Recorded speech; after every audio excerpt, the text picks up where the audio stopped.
Before he became the wisecracking, pint-sized hero of the Marvel Cinematic Universe, Paul Rudd faced a very different kind of evil, one wielding a kitchen knife rather than quantum technology.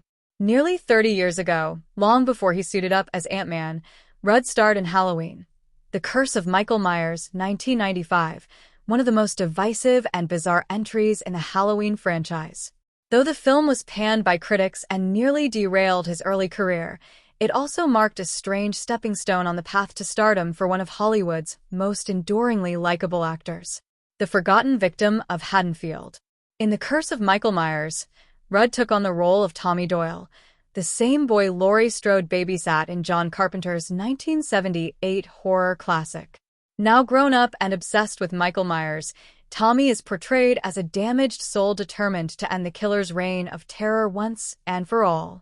Unfortunately, the film's tangled plot involving cults, cloning, and ancient runes buried Rudd's performance under layers of incoherence. The Curse of Thorns storyline, intended to explain Michael's supernatural resilience, only made the franchise's mythology more confusing, leaving both fans and critics frustrated. Rudd, still early in his career, gave a performance that was oddly earnest amid the chaos, his awkward intensity reflecting both his character's trauma and his own inexperience. While it didn't win him acclaim, it did showcase a spark of charisma that would later define his comedic roles. How Clueless saved Paul Rudd's career. Luckily, Halloween: The Curse of Michael Myers wasn't the only movie Rudd had on his resume that year. Released just months earlier, Clueless became a runaway success and turned Rudd's character Josh into a heartthrob for an entire generation. The timing couldn't have been better. Clueless buried Halloween's failure and set Rudd on a career trajectory filled with romantic comedies, offbeat indie hits, and eventually, blockbuster superhero films. Returning to horror on his own terms.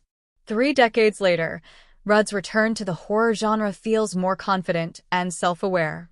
In Death of a Unicorn, 2025, Rudd stars in a dark fantasy comedy that mixes absurdity with genuine unease, marking a symbolic full-circle moment.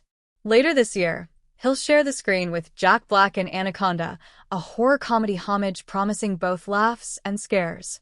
If Halloween: The Curse of Michael Myers represents Rudd's brush with horror infamy, his modern ventures show just how far he's come, from surviving Michael Myers' curse to conquering Hollywood as one of its most versatile and beloved stars.